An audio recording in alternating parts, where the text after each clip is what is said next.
Jezema Bama Dhamma La Chansa Chansa Tere Nyama Bamo Dudare Njigwasa Tere Tengen Jimbe Dhamma Soe Yege Chulande Chansa Dhamma Nyama Bamo.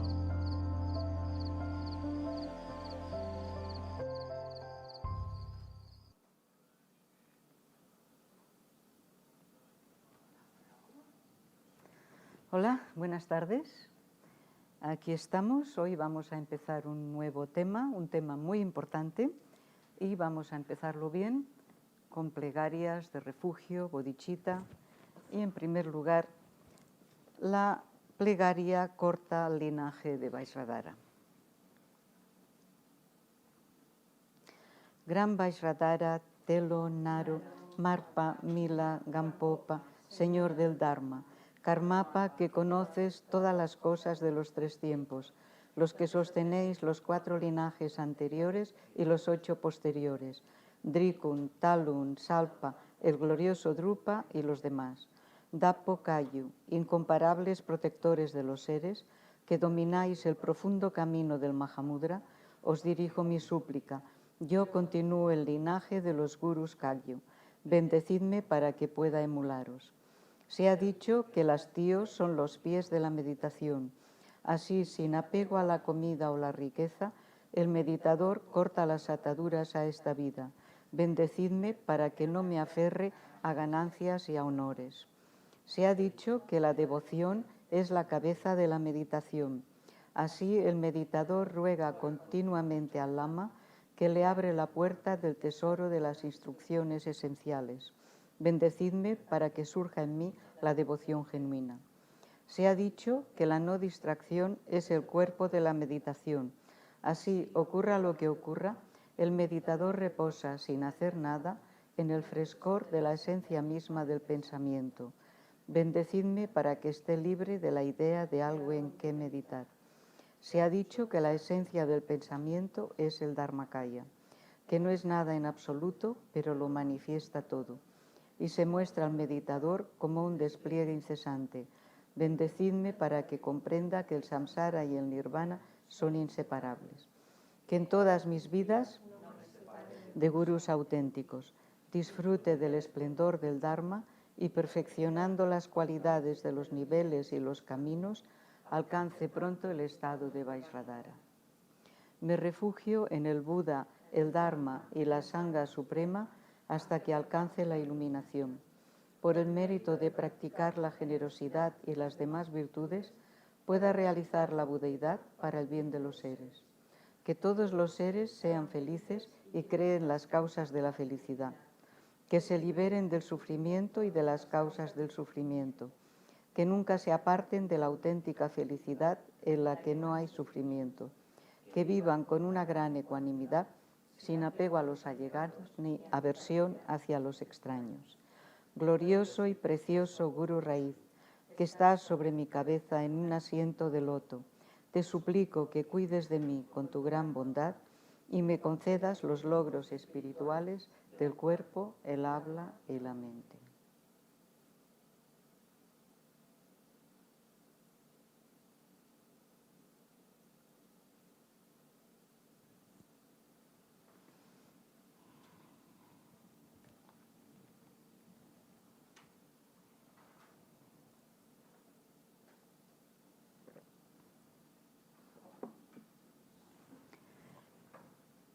Bien, pues hoy empezamos un tema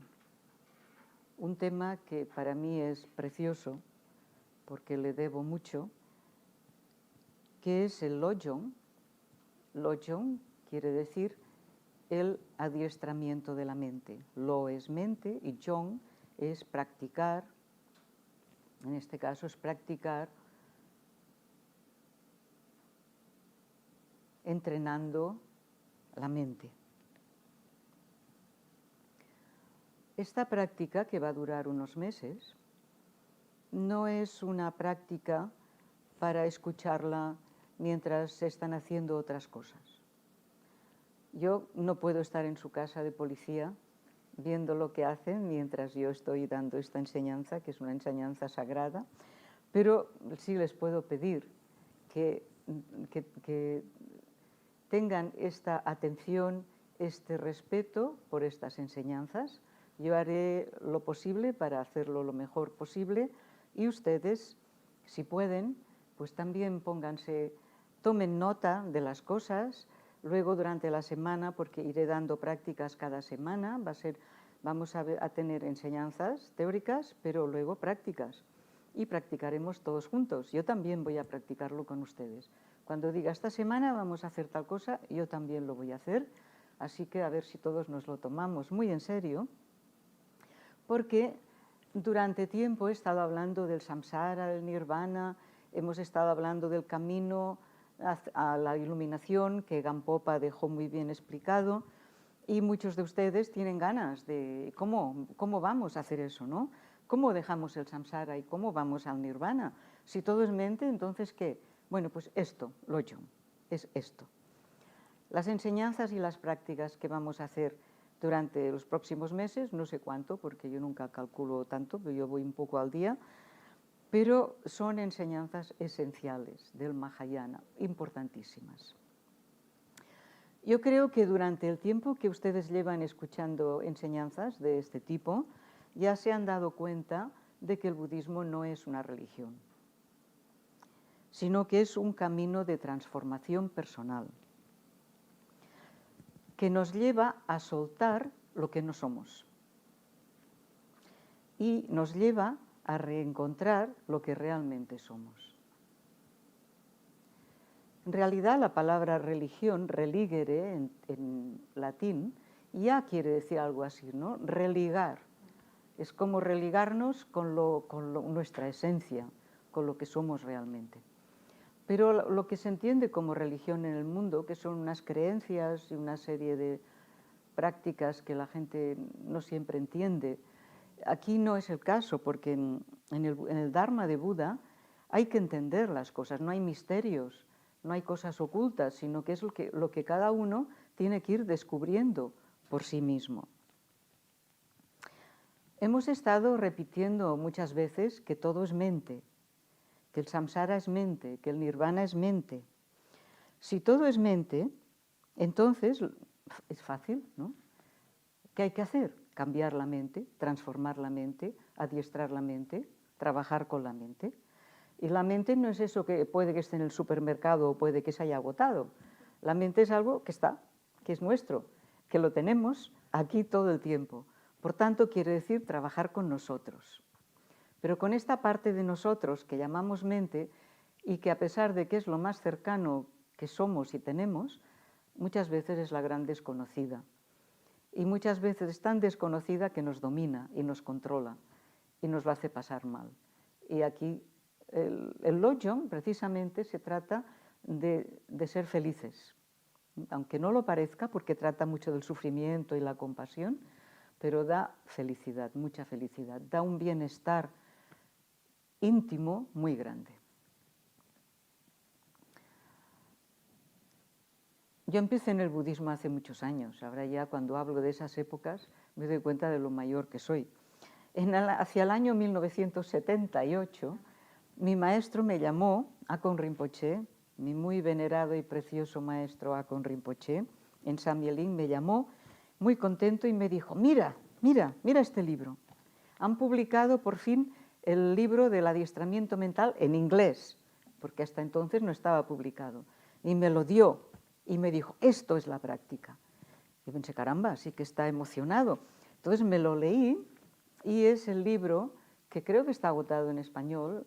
Lo publicaron en español como La gran vía del despertar, que es un comentario de Jambon Control.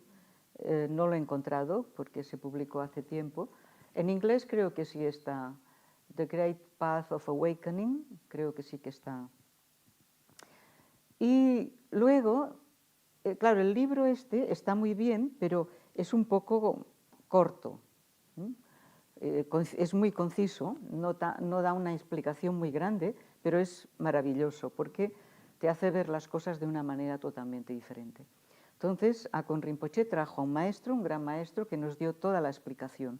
Yo me lo apunté todo, y cuando llegué a casa a Barcelona, pensé, esto es joya, esto es oro, y me puse a practicarlo.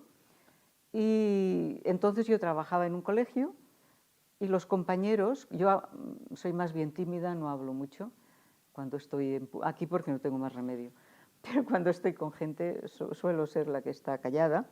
Y los compañeros me empezaron a decir, estás muy cambiada.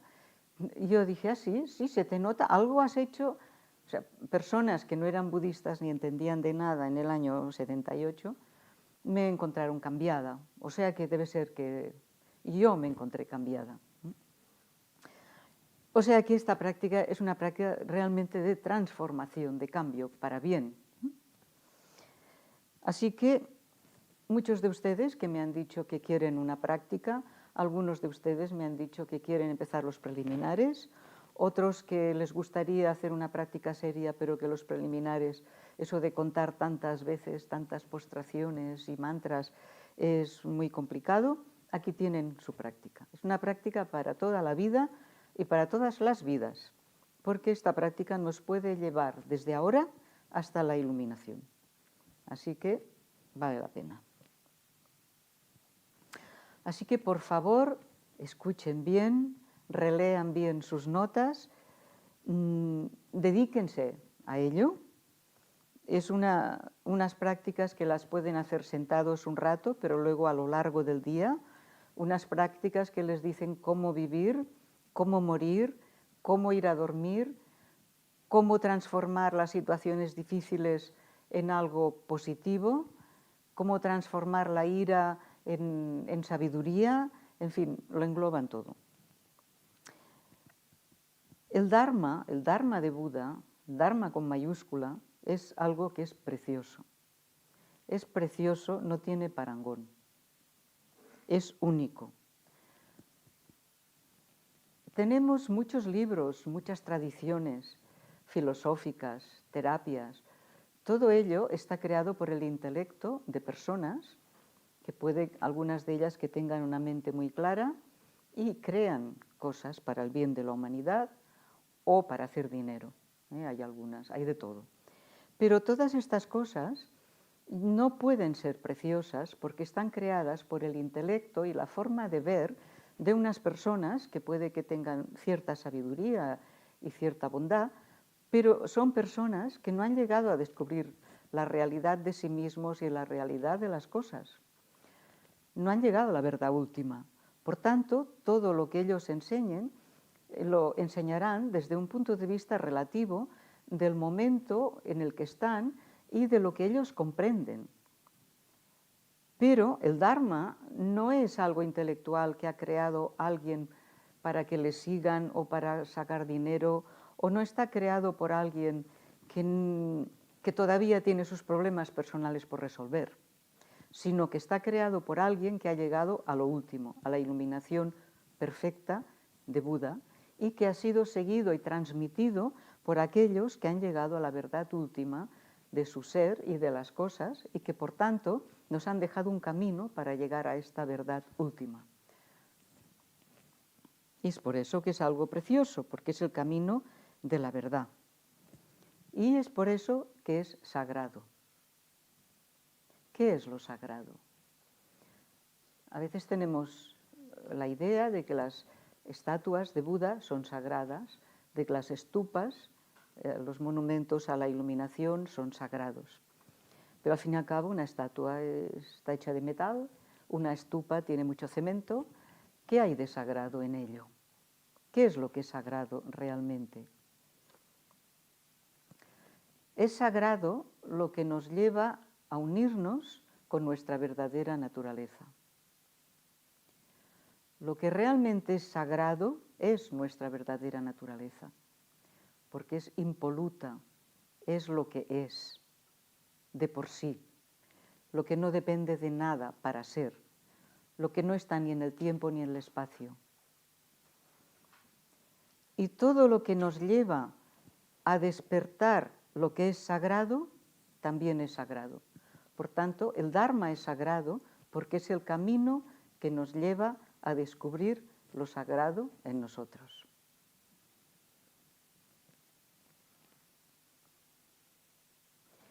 y por tanto demostramos muchísimo respeto hacia lo sagrado. Hay personas que dicen, ¿por qué hacéis postraciones? Es como una humillación, te tiras al suelo. Nuestro yo mundano se postra, se humilla, se ofrece totalmente a lo sagrado, que es la esencia de sí mismo. El pequeño yo se postra ante la inmensidad del gran yo, que trasciende todos los yoes.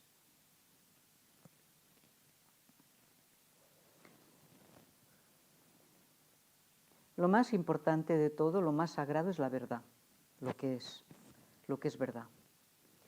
Y se sorprenderán si les digo que todos mentimos. El único que no miente es Buda. ¿Por qué?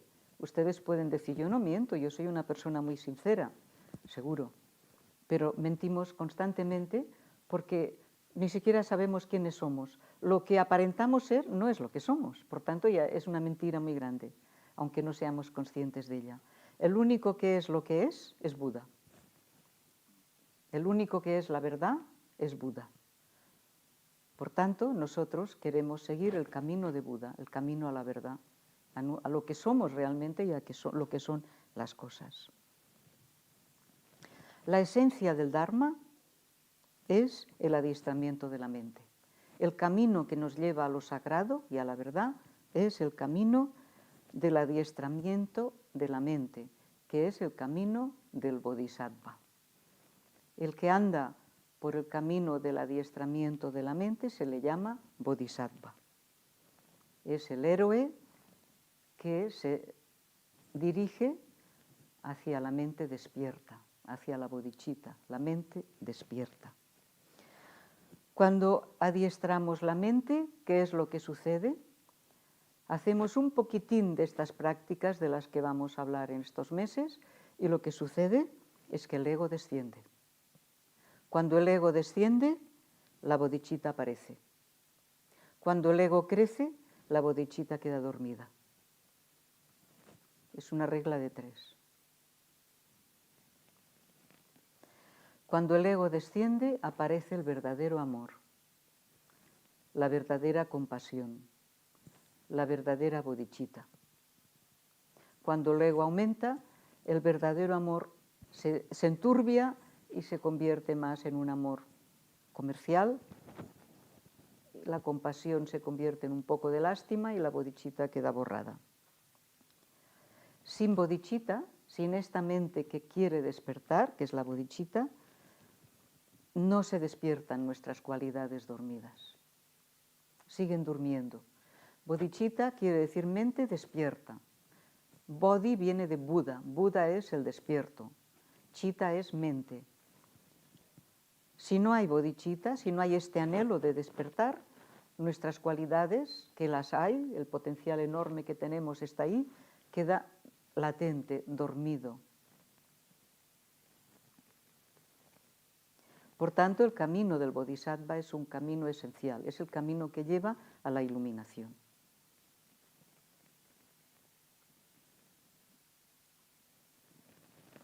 Y ese camino del Bodhisattva, que lleva a la iluminación, es muy importante en la escuela Dakpo Kagyu. Dakpo Kagyu. Dakpo por Gampopa. Fue establecido en el Tíbet, en nuestro linaje, por Gampopa. Gampopa era un gran bodhisattva, vivió ya en los tiempos de Buda como un bodhisattva y Buda profetizó que en el futuro renacería en el Tíbet y sería un médico que primero curaría los cuerpos, pero luego curaría las mentes.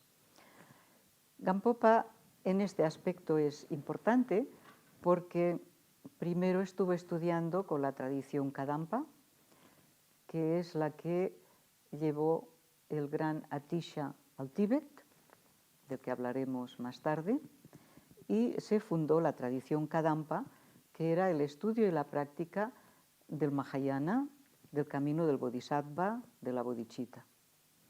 Entonces Gampopa estaba muy versado en el Mahayana, en el camino del Bodhisattva, en el Lojong, en la bodhicitta.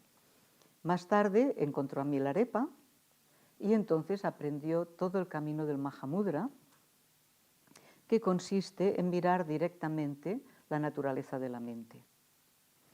Y unió estos dos caminos, el camino gradual Kadampa, Mahayana, de desarrollar la bodhicitta, lo unió con el camino directo, que no es gradual porque va directo a la naturaleza de la mente, que es el Mahamudra.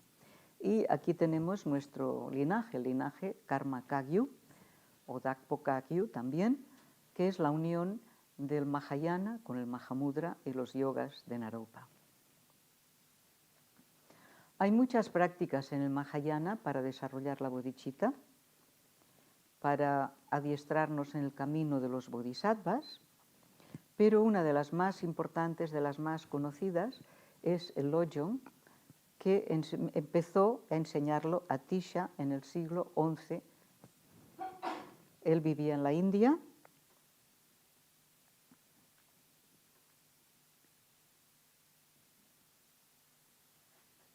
Quizá les voy a explicar un poco quién fue Atisha. Atisha, yo le tengo un gran aprecio a Atisha.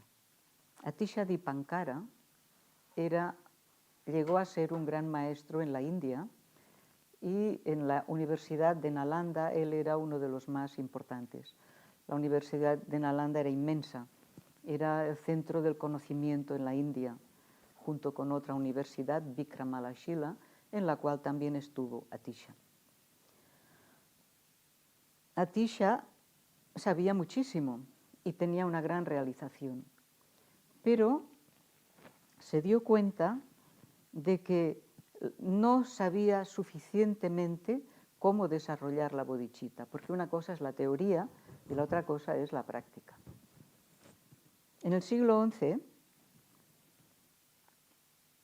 todo esto estaba sucediendo en el siglo XI, en el Tíbet hubo un despertar del budismo, porque el budismo empezó en el Tíbet a implantarse de forma estable en el siglo VIII con Guru Rinpoche y unos cuantos grandes maestros indios, pero luego hubo un rey, el rey Landharma, que destruyó todo el budismo en el Tíbet. Entonces lo que quedó en el Tíbet fueron fragmentos de lo que había sido el gran budismo. Y precisamente en el siglo XI hubo unos cuantos maestros como Marpa, por ejemplo, o como Khyumpo Naljor, o como maestros Sakyas, que fueron a la India y se trajeron el verdadero budismo de nuevo. Atisha, al ser tan gran maestro, se le invitó desde el Tíbet a que fuera a enseñar, pero él siempre denegó el ir porque no le dejaban. Los que estaban con Atisha le decían, si tú te vas, se van los ojos de la India, así que no puedes irte. O sea que Atisha permaneció en la India durante mucho tiempo y lo que hizo en este tiempo es que quiso encontrar un verdadero maestro que hubiera realmente realizado, hecha realidad la bodhicitta. No como esa cosa bonita de la mente del despertar, sino realmente que tuviera las prácticas que te sacuden, te transforman y te convierten en un bodhisattva. Y oyó hablar del maestro que había realizado esto, pero vivía en Indonesia, Sumatra seguramente, y se llamaba Serrimpa. Y entonces dejó su universidad, dejó todo, se subió a un barco por aquellos mares índicos y no sé cuáles más, que estuvieron a punto de zozobrar un montón de veces, no sé si estuvieron meses navegando, para finalmente llegar a encontrar a la isla, llegar a encontrar a Serrimpa. Estuvo años con él, quizá 12 años, y llegó a realizar la bodhicitta. Ya no que le enseñaran lo que era, sino hacerla realidad. Hacerse un bodhisattva, realmente un bodhisattva. Y entonces, en el Tíbet siguieron insistiendo para que fuera. Y hubo un rey en el Tíbet, creo que se llamaba Yesheo, que estaba empeñado en que Atisha, que era el más puro, el más perfecto en aquella época de los maestros, que fuera invitado. Y el sobrino del rey fue a invitarlo, pero los compañeros, los maestros de allí no dejaban escapar a Atisha. Pero entonces sucedió una cosa muy dramática, que es que este rey hubo unas batallas, unas guerras, y este rey, Yesheo, fue capturado y pidieron por él un rescate altísimo. Su sobrino, muy buena persona, intentó conseguir mucho oro para que soltaran a este rey. Y entonces estuvo con un saco, querían el peso del rey en oro. Y estuvieron colectando oro como pudieron y llevaron un saco de oro, pero lo pesaron y faltaba el peso de la cabeza. Esto parece cuento, pero parece que sucedió así. Entonces el sobrino dijo, pues volveré a por más oro. Y el rey, que ya era mayor, le dijo, no, déjalo estar. Yo ya soy muy mayor, no vayas a buscar más oro, llévate este oro, llévatelo a la India y convence a Atisha con este oro y con mi sacrificio para que venga al Tíbet. Así que esto hicieron. Entonces, esto conmovió mucho a Atisha, porque no es algo que suceda todos los días, que alguien diga que da su vida para que otro... Vio lo que valoraban sus enseñanzas y entonces dijo, bien, me lo voy a pensar. Y entonces es ahí la historia de que estuvo dando vueltas a la estupa de Bodh Gaya. Bodh Gaya es el lugar en la India donde Buda llegó a la iluminación y en honor a ello se construyó, ya en aquella época había una gran estupa construida, y en la estupa, que es un monumento altísimo, en la pared hay relieves de deidades. Y había una deidad a la que Atisha le tenía mucho cariño, que era Tara Verde. Y se dice que cuando él iba dando vueltas a la estupa, esta Tara Verde que estaba esculpida en relieve en la estupa, habló. Las estatuas, cuando la gente tiene mucha veneración por ellas, pues a veces hablan. Y Tara le habló y le dijo, Atisha, ya sé que tienes la gran duda de si vas o no vas al Tíbet. Yo voy a ayudarte a decidir. Si tú no vas al Tíbet, tú vivirás 10 años más y seguirás enseñando aquí en la India y serás de mucho beneficio a mucha gente. Si tú vas al Tíbet, como tendrás que ir a aquella altura que no estás acostumbrado, pues no morirás mucho antes, no tendrás tanta salud, pero si vas al Tíbet puedes crear una revolución espiritual tan grande que piénsatelo. El beneficio en el Tíbet sería grandísimo si tú fueras. Y entonces el sacrificio del rey, el sacrificio de Atisha, aunque fuera a vivir menos, pero fue.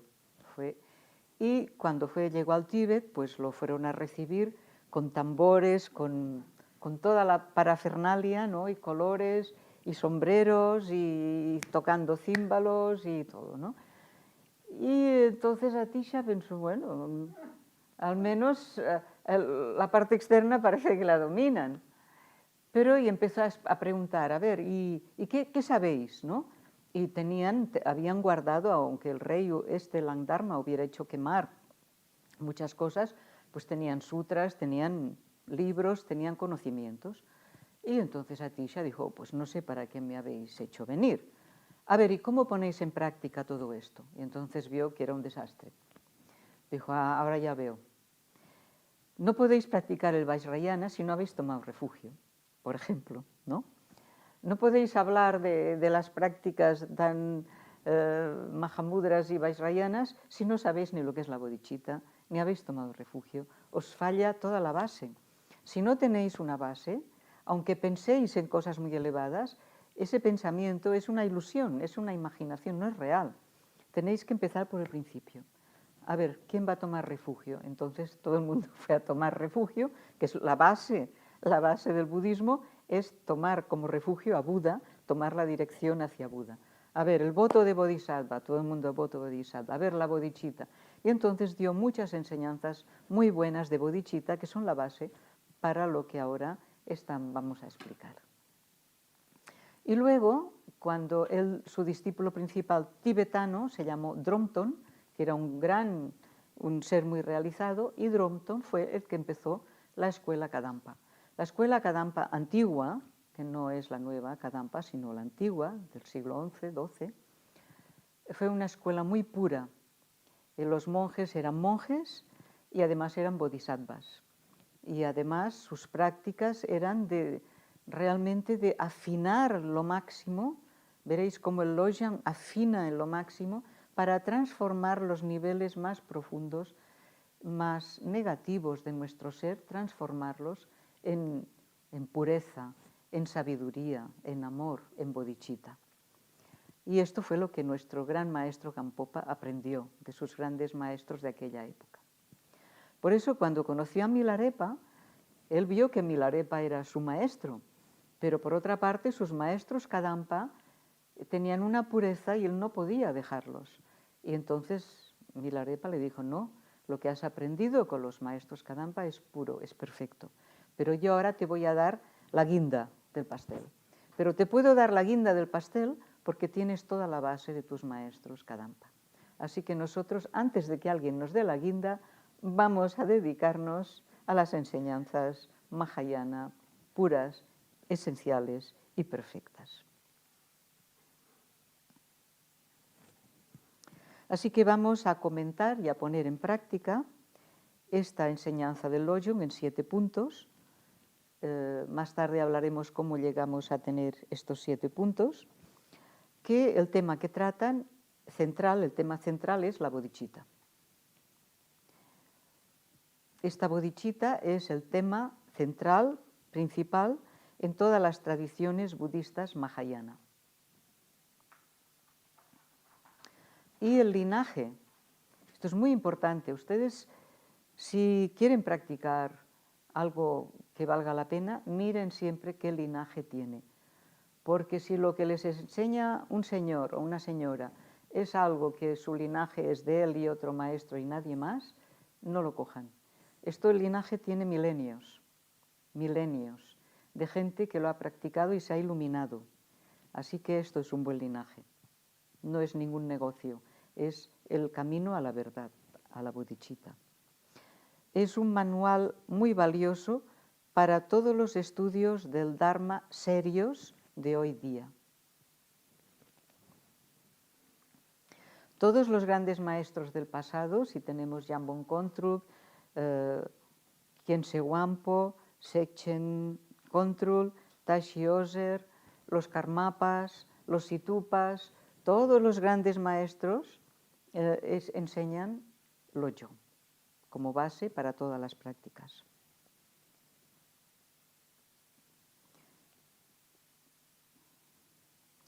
¿Qué es lo que hace el Bodhisattva?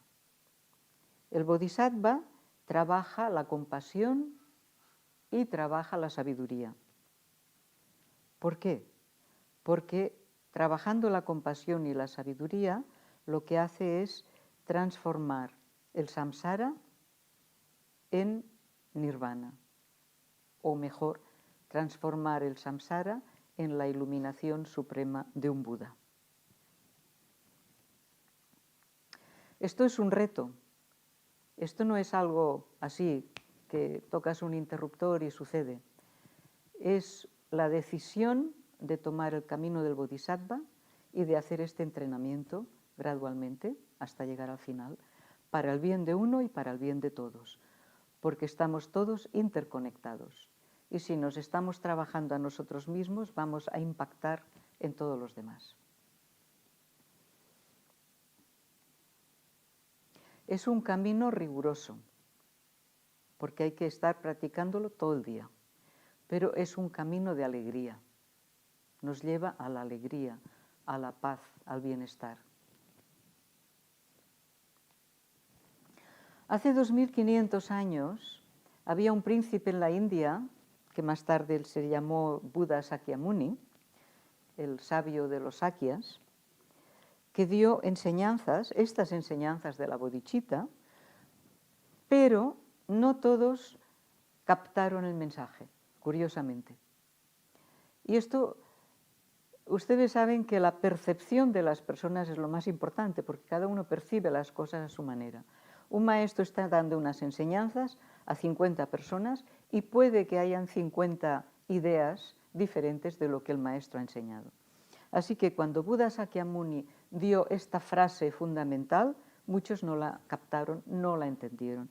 La frase fundamental es: todos los seres poseen el potencial del despertar. Todos los seres poseen el potencial para despertar y hay un camino para llegar a este despertar. Y con un esfuerzo todos pueden llegar a ser Budas. Todos pueden llegar a desarrollar este potencial y convertirse en Budas perfectos, porque pueden, porque ese es su destino, porque esa es su esencia, su naturaleza. De hecho, esta es la noticia que nos dio Buda, la gran noticia. Yo digo que esta es la noticia de todos los siglos, porque no hay noticia más grande que decir, él vino para esto. O sea, no tenía por qué venir, vino de reinos superiores, se plantó aquí con un cuerpo físico y no hizo como que descubría esto, que de hecho ya lo había descubierto, y que había hecho este gran descubrimiento, de decir, oh, siempre he sido Buda, oh, si todos los seres son Buda, oh, si solo tienen que andar por un camino, hacer unas cuantas cosas y salen del samsara, y porque la gente cree que el samsara es lo real, pues yo les doy la noticia de que no, el samsara no es lo real. Ellos no son seres samsáricos, ustedes son seres búdicos, ustedes tienen que desarrollar este potencial. Buda, como príncipe de aquella época, estudió con los mejores maestros, estudió los textos sagrados de la época, pero vio que a pesar de que había gente sabia, había gente rica, había gente poderosa, pero todos enfermaban, todos envejecían, todos morían, no había solución. Y dijo, aquí tiene que haber no puede ser que todo sea esto, hay que encontrar una salida y, por tanto, esta fue la primera verdad que Buda explicó, que es que la vida es un asco, aunque esté pintada y barnizada y pulida y con palacios, con riquezas, pero la vida es un asco, se llama samsara, es una rueda y hay que salir de ella. Y para salir, la primera verdad es darse cuenta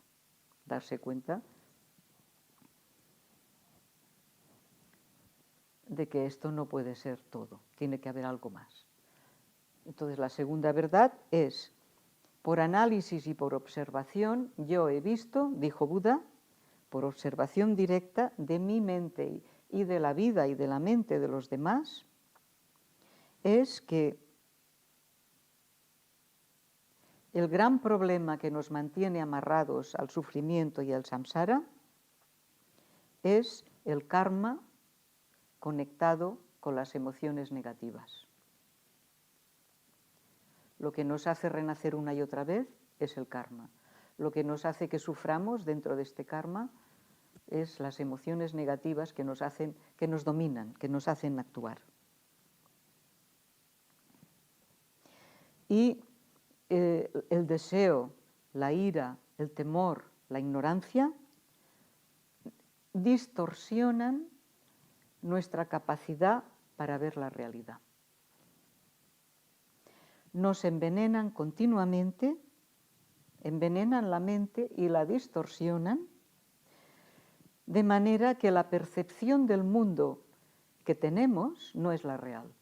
Está distorsionada, es aquello de las cosas son del color del cristal con que se mira. Esta es la segunda verdad.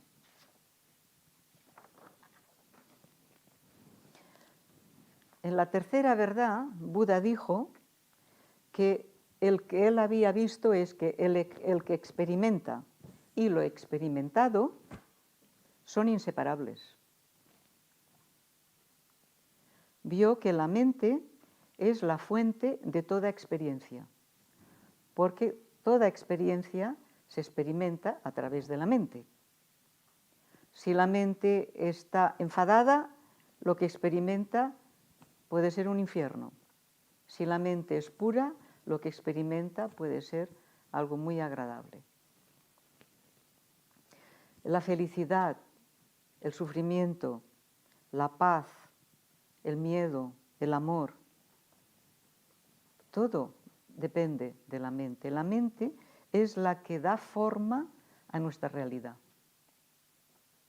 Nuestra realidad está moldeada, esculpida por la mente. Por tanto, fácil. La solución es trabajar la mente, controlarla, adiestrarla, cambiarla, transformarla, trabajarla con meditación, por medio de la meditación, por medio de la comprensión, por medio de la disciplina. El samsara no es invencible. Esta es la gran noticia. El samsara no es invencible. No hemos de aceptar el samsara, porque hay el nirvana. Buda habló en principio del nirvana. El nirvana es trascender el samsara, no creérselo.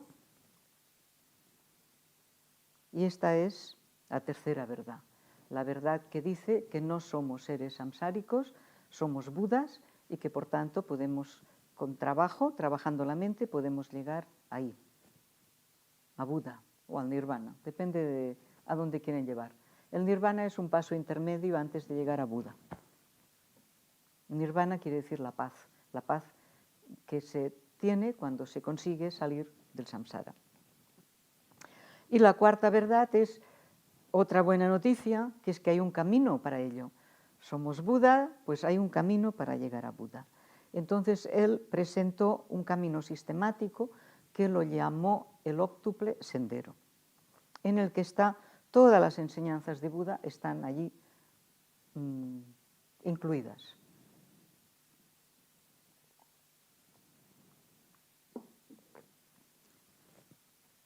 ¿Todo va bien? ¿Sí? Vale.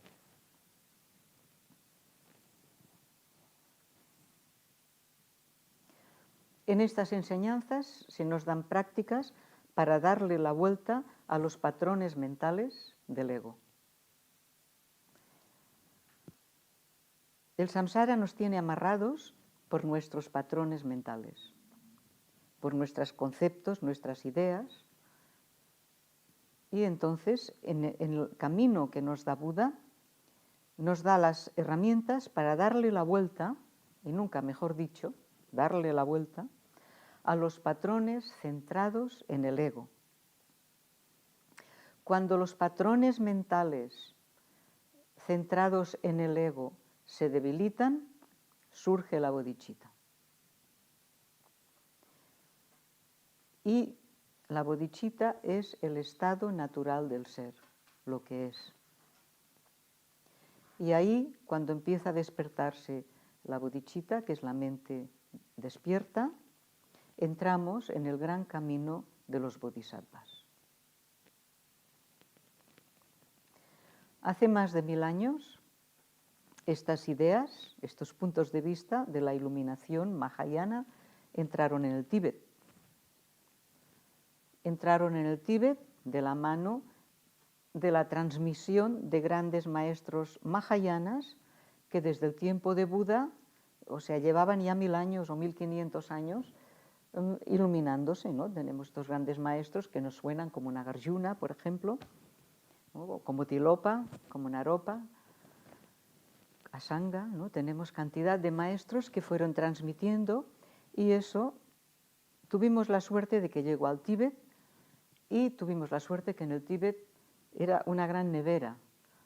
Tíbet es una nevera porque hace muchísimo frío, pero también es una nevera porque allí se conservó perfectamente todas las enseñanzas de Buda, porque los tibetanos fueron muy cuidadosos en no cambiar ni una coma de nada, o sea que lo congelaron todo, que nadie cambiara nada y lo pusieron en práctica y lo realizaron.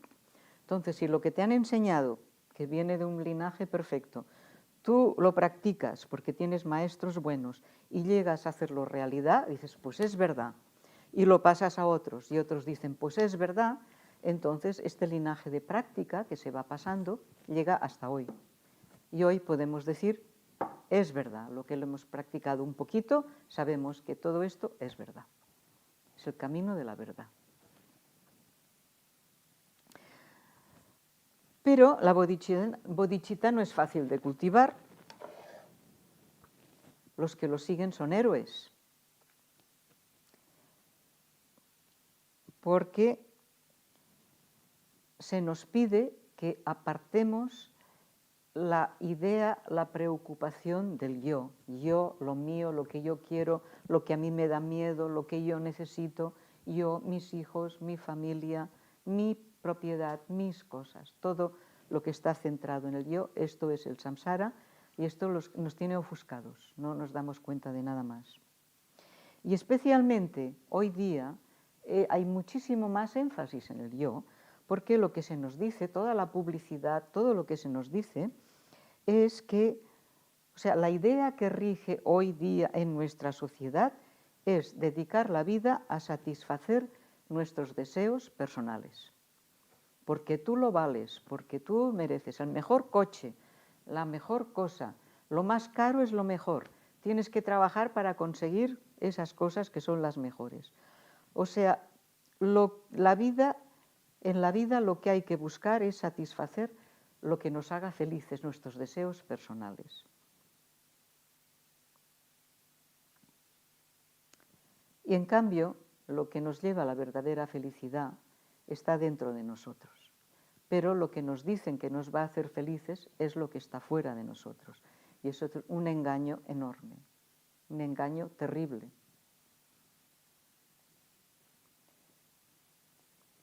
Aunque todas estas enseñanzas vienen de hace miles de años y ahora las cosas han cambiado, no son como eran antes, pero sin embargo podemos observar y ver que nuestros problemas sociales, nuestras disputas internacionales, nuestras dificultades individuales son las mismas.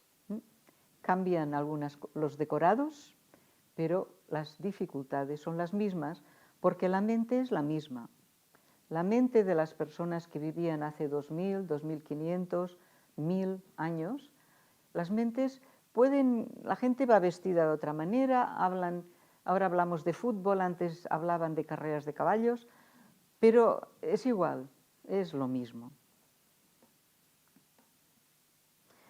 Tenemos aquí en Occidente y en Oriente también enseñanzas muy valiosas que son las enseñanzas del Vajrayana, de los tantras. Surgen falsos maestros que enseñan Vajrayana, enseñan tantras, porque es algo que atrae a la gente, porque da la apariencia de que no se necesita abandonar los deseos, de que la gente puede tener parejas, puede beber vino, puede disfrutar, porque no hay que abandonar los deseos y se puede llegar a la iluminación con todos los deseos, disfrutando de todo. Esto es una gran mentira, porque sí que a niveles muy altos es cierto, pero esos niveles muy altos son para personas que su bodhicitta es perfectamente pura, entonces sus deseos ya no son deseos como los nuestros. Sus emociones negativas no son como las nuestras.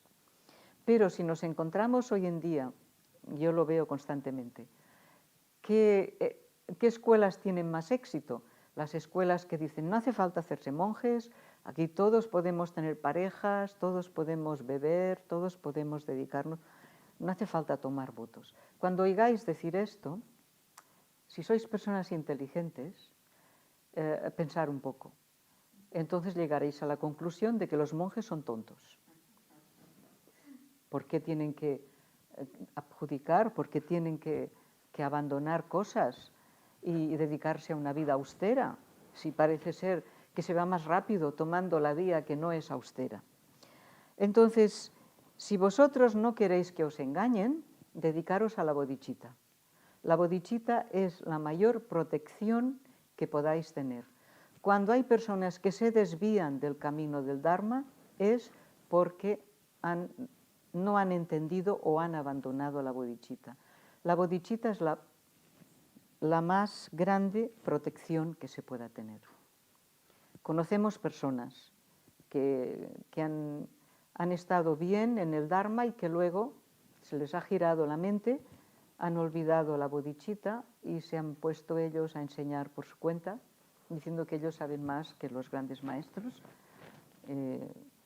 Si uno tiene un buen maestro, un buen linaje, y en su interior tiene la bodhicitta bien establecida, es imposible que uno se desvíe y vaya por caminos equivocados.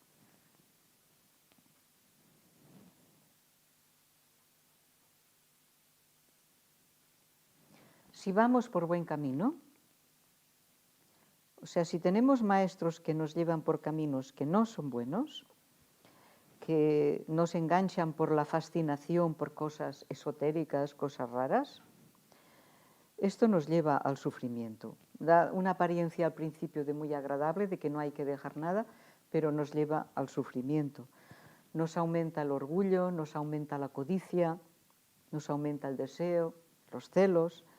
En cambio, si vamos por el buen camino, notaremos, podemos ser nuestros propios jueces, en el Lojong lo explica bien, nos volveremos más tolerantes. Si vamos por el buen camino de la bodhicitta, nos volveremos más tolerantes. Nos volveremos menos arrogantes. Nos volveremos más abiertos, una mentalidad mucho más abierta, que juzga menos, que valora más todo. Nos volveremos más sensibles, porque cuando hay mucho yo, vamos proyectando el yo y viendo a través del yo. Si somos más abiertos y más sensibles, captamos a los demás, entendemos a los demás y por eso los amamos. Y por eso los comprendemos y hay compasión. Estaremos más en paz con nosotros y por tanto más en paz con el mundo. Y por supuesto seremos más felices. Incluso cuando en la vida hay dificultades, sabremos cómo tomarlas, sabremos cómo utilizarlas para que se transformen en camino, que en lugar de obstaculizarnos, nos den un empuje más fuerte porque nos harán comprender cosas. Les daremos la vuelta con el Lojong a las situaciones negativas y las convertiremos en positivas.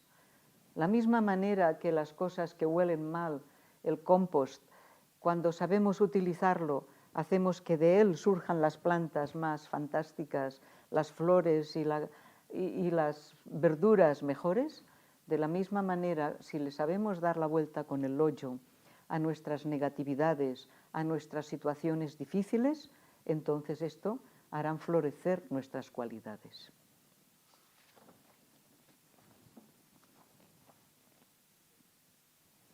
Estamos viviendo en un mundo, el Kali Yuga, que es un mundo que cada vez va para lo más negativo que hay. ¿De qué hablamos? Hablamos de virus, de cambios climáticos, de especies que desaparecen, de bosques que se queman, de incendios, de la codicia de unos pocos está destruyendo el mundo de los demás, de políticos que son incapaces. Se está destruyendo nuestra civilización. Realmente hemos llegado a un punto crítico. En un mundo donde la competición, el poder, el dinero es lo que manda. Y no importa si se destruye y no se deja nada para nuestros nietos. Y nos sentimos impotentes, porque no somos políticos, quizás. Algunos de ustedes quizás son políticos, buenos políticos. Realmente necesitamos un cambio social, un cambio ecológico. Y hemos de ayudar a que esto se haga realidad. Y si hay asociaciones, si hay movimientos que intentan dar la vuelta, porque ahora, con todo este tiempo de confinamiento, las personas se han dado cuenta de algunas cosas, se han dado cuenta de que se podrían cambiar. Es el momento de adherirnos a grupos, incluso se están creando grupos dármicos, ecodármicos, ecosádvicos, que intentan darle la vuelta a la sociedad para que vaya en una dirección en la que se proteja a los seres y al mundo. Eso es muy importante. Pero lo que yo voy a hablar ahora aquí no es eso, aunque eso es muy importante, hay otro aspecto en el cual podemos trabajar para cambiar el mundo. Hemos de desarrollar las armas bodhisáttvicas para cambiar el mundo. Esas armas son principalmente dos: la compasión y el discernimiento.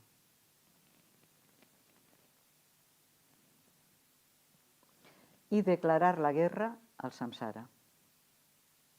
Bodhisattva es un héroe, es un luchador. Si desarrollamos la verdadera compasión y el discernimiento, que es la sabiduría, la mente clara que ve las cosas, teniendo en cuenta de que estamos todos interconectados, tan interconectados que lo que hace un señor que quiere tener mucho poder y dinero nos está fastidiando y afectando a todos, si hay un grupo de personas que desarrollan el lojong, la bodhicitta, la compasión, el discernimiento, este grupo de personas también van a impactar al mundo. Si estamos miles de personas escuchando estas enseñanzas del lojong y las queremos poner en práctica, podemos impactar al mundo.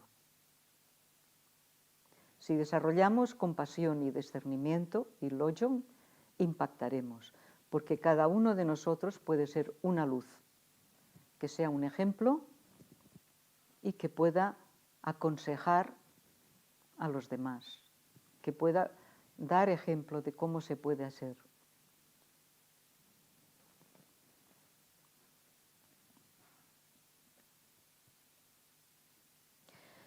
Podremos encontrar con nuestra compasión y nuestro discernimiento la manera de contribuir al cambio que es tan necesario ahora. Nuestro mundo está degradado, está degradándose, y muchos ya lo están viendo. La bodhicitta es muy profunda. La bodhicitta está basada. ¿Por qué es muy profunda y por qué puede cambiar el mundo a la bodhicitta? Porque está basada en la verdad, en lo que es natural, en lo que es. Todas las cosas que no son verdad, que son falacias, acaban cayendo, se acaban viendo. La verdad siempre, yo creo profundamente, yo tengo fe en la verdad, porque a lo largo de mi vida he visto que por muchos problemas que hayan habido, yo solamente me he esperado a que emergiera la verdad, y la verdad acaba emergiendo. La bodhicitta, el Dharma, están basados en la verdad, en lo que realmente es. Si nosotros practicamos lo que realmente es, acabará siendo.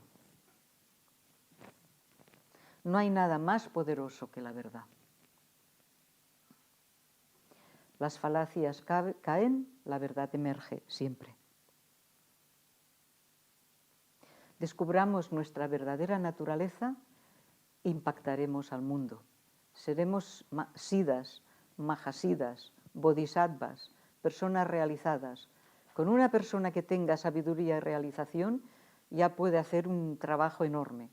Si somos unos cuantos miles que vamos a practicar esto, cada uno en su país, porque somos gente de muchos países, quizá podamos aportar algo que cambie nuestra sociedad.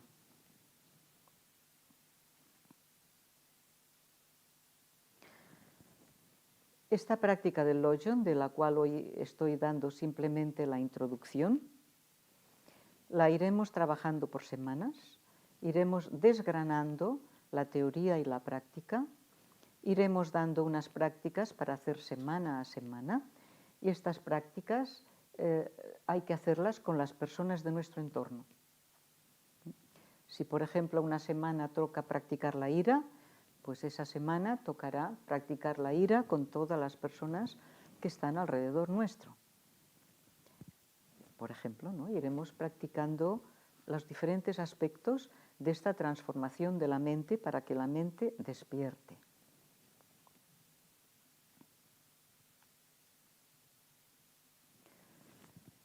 Si hay personas que ya conocen un poco el lojong, yo he hecho cursos de lojong que están colgados en Facebook, en Internet. En México los hice. Hay personas que los han escuchado muchas veces y le han sacado mucho jugo, porque tienen mucho jugo. Pero ahora es una manera diferente, porque lo haremos así, tranquilamente, despacio, intentando practicarlo todos juntos, y si hay preguntas, si hay dudas, las iremos respondiendo. Y esta sensación de que somos un grupo de miles de personas que practicamos juntas una cierta cosa cada semana, esto tiene mucho poder. Si ustedes creen en esto y ustedes quieren hacer esto, por favor, inscríbanse. Inscríbanse en los comentarios, en el chat, digan: yo, fulanito de tal, que vivo en el país tal, me animo a inscribirme en la práctica del Lojong. Sencillo. No les vamos a pedir dinero, ni su número de teléfono, ni nada. Solo su nombre, su país, y si quieren poner la ciudad, mejor. Si son de España, si ponen la ciudad, mejor, ¿no?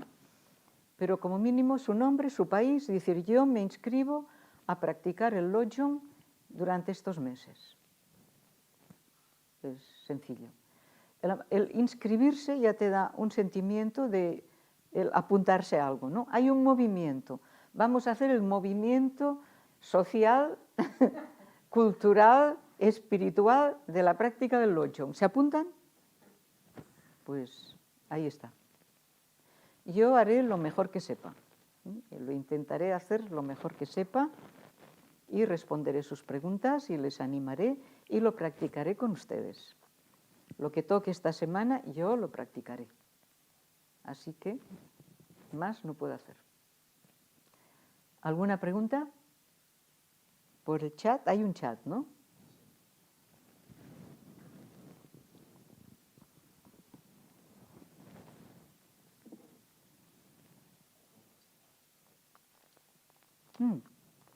Quería decir algo que se me ha olvidado. Libros que hablen de Lojong, si se los quieren apuntar. Actualmente he visto que hay 3. Ha habido muchos, porque todos los maestros hablan de Lojong y de sus enseñanzas se publica un libro. De ellos tengo 3. El primero es el de Situ Rinpoche, que se llama Adiestramiento mental en 7 puntos. Son libros baratos, no se asusten. Este es uno. Adiestramiento mental en 7 puntos de Situ Rinpoche. Otro de Dilgo Chense, un gran maestro Nyingma, que se llama Compasión intrépida. Y otro de Ringo Tulku, que se llama Adiestrar la mente.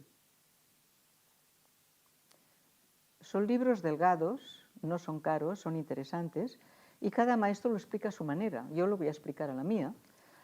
Así que lo que hemos hecho para ayudar, los hemos puesto estos libros y algunos más en la tienda online en nuestra web.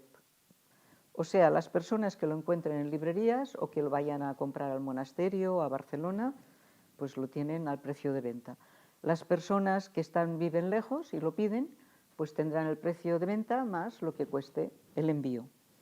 Vamos a probar cómo funciona lo de enviarlo a Sudamérica, porque me han dicho los de México que cuando les llega allí un libro les llega ya muy caro, porque va pasando aduanas y podemos probar a ver qué tal.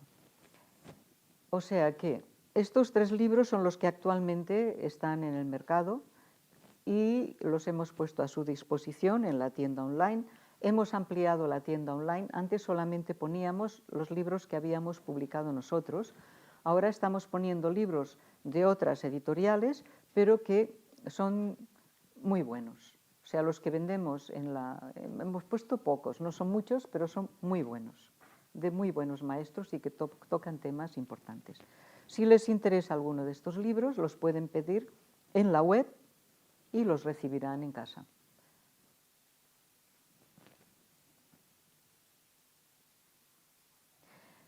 Lo que yo voy a hacer es mucho más amplio que esto. O sea, en los libros está una explicación muy bien, pero como yo lo voy a ir alargando durante meses, para que vayamos practicando, para que nos cale, ¿no? Cuando sales a la lluvia y es lluvia fina y estás un buen rato, cuanto más rato estás, más te va calando, más te va calando.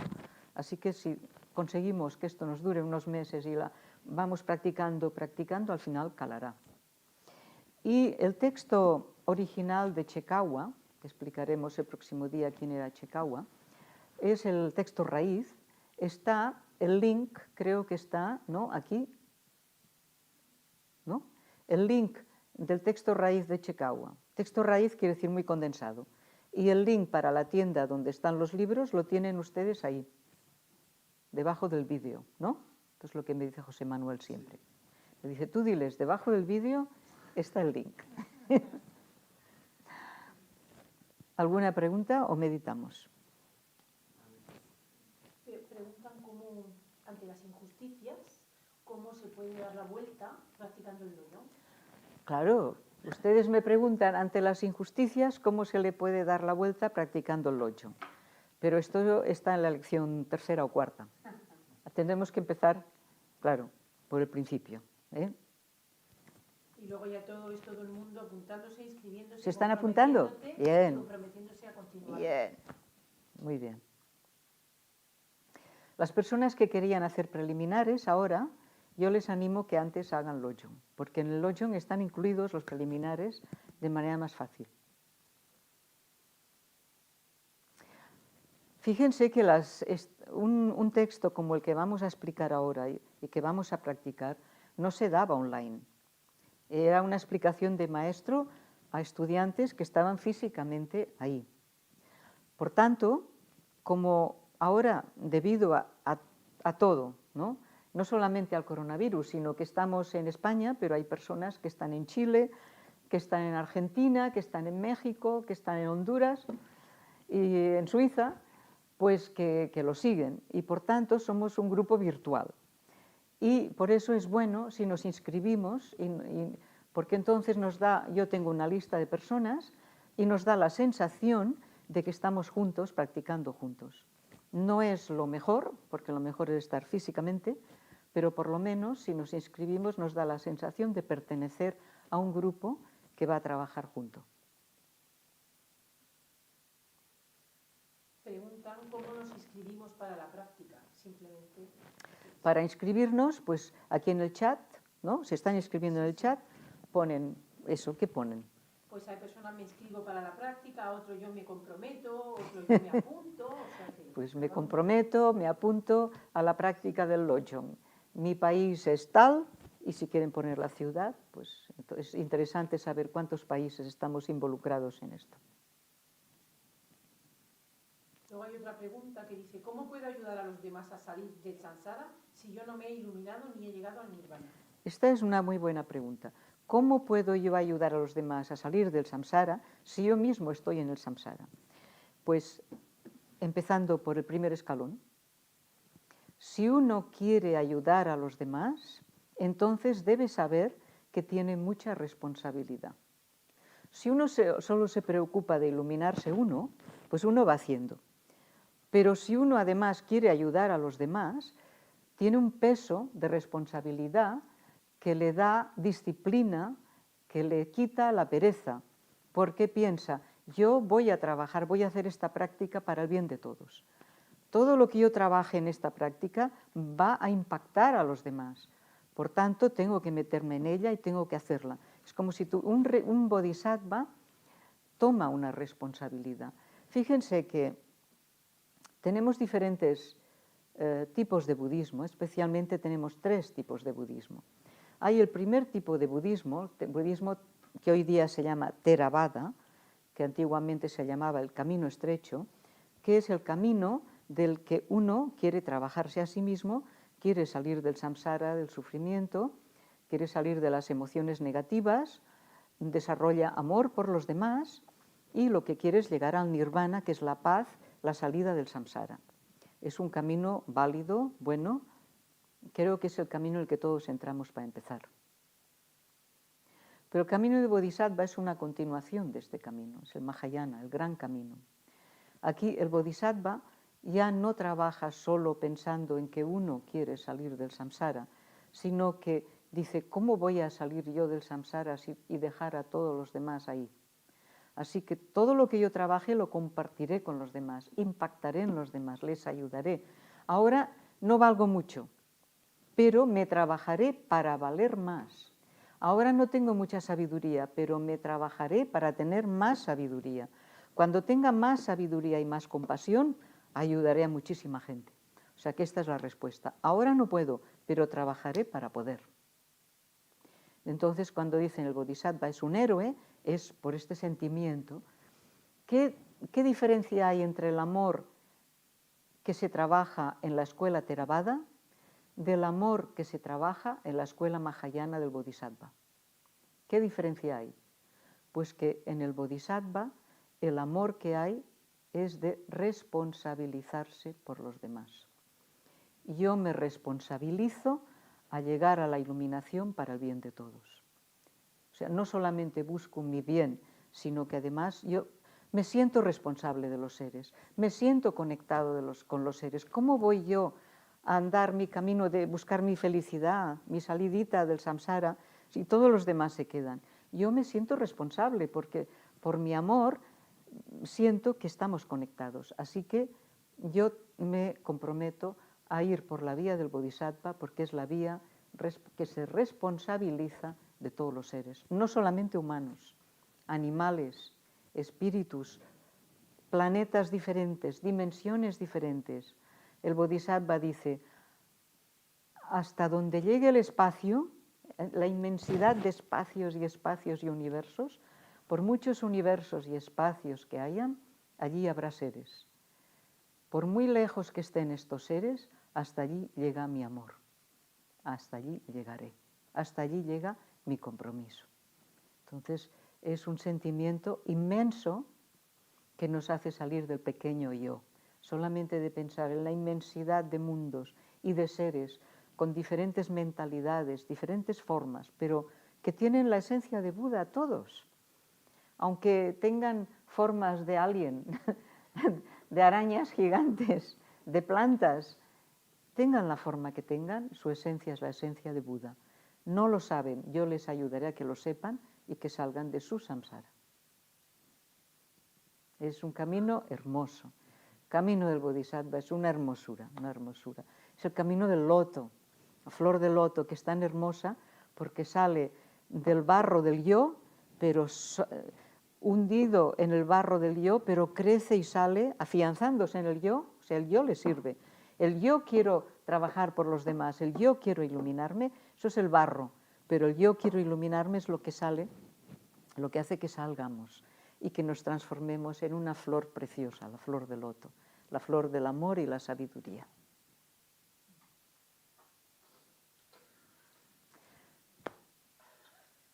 Hay gente que llora, muy bien, muy bien. Nos toca aquí dentro, ¿no? Si lloramos es porque hay algo de lo que decimos que nos resuena. Vamos a meditar un cuarto de hora. Vamos a empezar.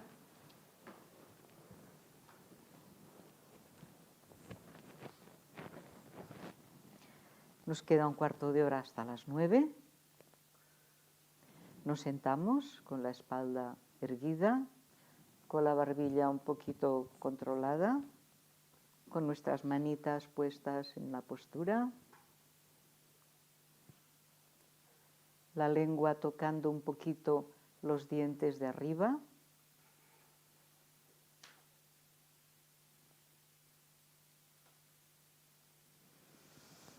Y nos relajamos, muy importante. No podemos ser bodhisattvas nerviosos y estresados. Tenemos que ser bodhisattvas relajados. Para relajarnos, notamos la sensación de nuestro cuerpo. Estamos unidos a nuestro cuerpo. Aunque sea un cuerpo que va a morir, perecedero, pero ahora mismo nos hace un gran servicio. Amamos nuestro cuerpo, lo tratamos bien, lo sentimos ahora, lo sentimos cómo vive, cómo se mueve la sangre, los nervios, el prana, y nos sentimos felices de estar en este cuerpo, que aunque esté un poco ajadito a veces, pero es lo mejor que tenemos, no tenemos otro. Le mandamos amor. Cuerpo, te quiero. Así que relájate.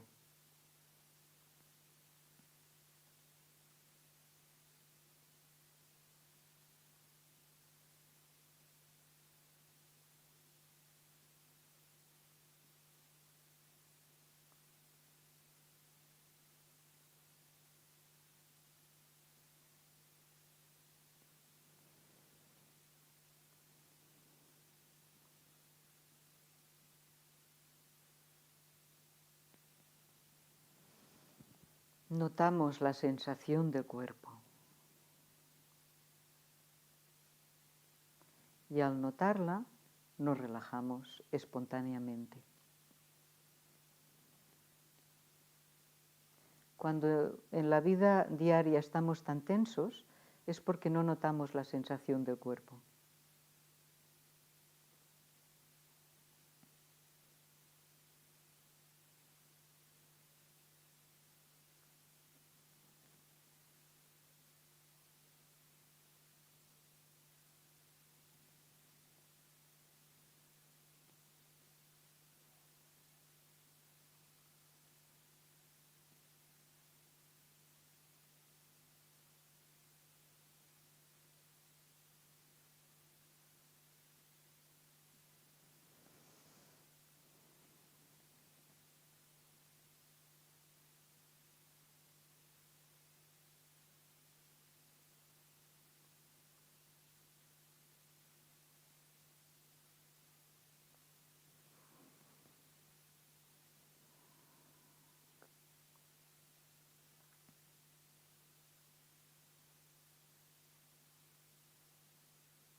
Estar totalmente relajados, notando el cuerpo, notando cómo el aire entra y sale del cuerpo, sin hacer nada, sin preocuparse de nada, pensando o sintiendo que todo es perfecto, que todo está bien, esto da una gran paz y una gran alegría que hay que cultivar.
Y ahora aquí, sintiéndonos bien, despreocupados, contentos, relajados, tomemos nuestro compromiso.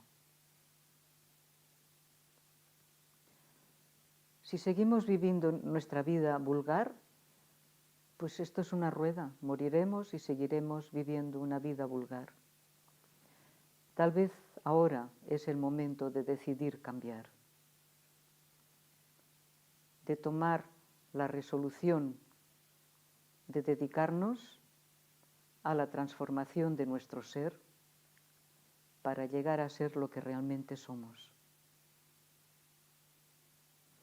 Trabajar para apartar todo lo que no somos, todas nuestras negatividades, nuestros conceptos, nuestras ideas.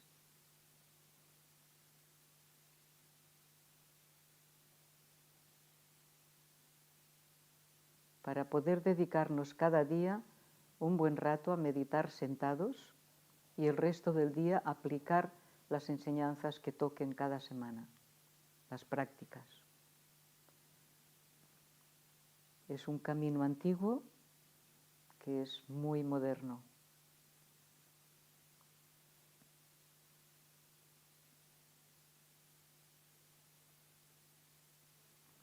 Y además lo vamos a hacer para el bien de todos, porque somos Mahayana. Somos un intento de bodhisattvas.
Bien, vamos a dejarlo aquí por hoy.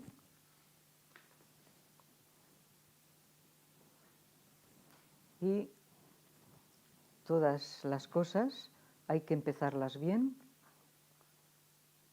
hay que hacerlas bien y hay que terminarlas bien. Hemos empezado con unos buenos deseos, hemos estado explicando unas cosas y ahora, para terminar bien, tenemos que dedicar todo el mérito. Si hemos estado pensando que queremos ser bodhisattvas, que queremos seguir las enseñanzas, que vamos a practicar, esto tiene un mérito enorme. Antes de que se nos escape el mérito, ahora, antes de marchar, compartimos este mérito con todos los seres. Y recuerden que compartir no quiere decir cortar un poco cada uno, sino que el mismo mérito para todos los seres y que este mérito sea para que todos lleguemos al perfecto estado de Buda, que es nuestro destino. Hasta que no lleguemos al estado de Buda, este mérito que no se gaste, que vaya encaminado allí.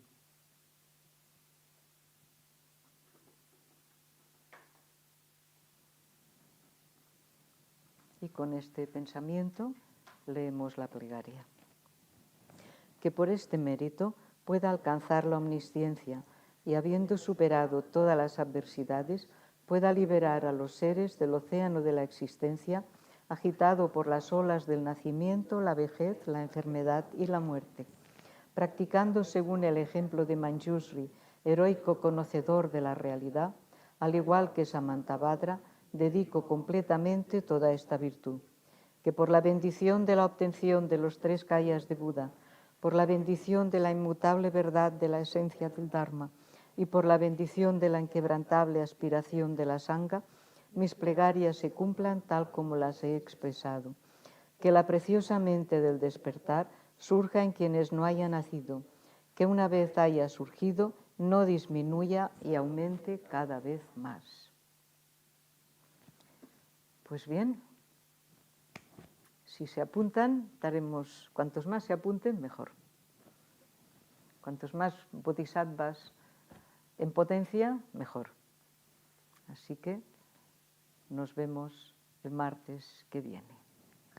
Que tengan una buena semana.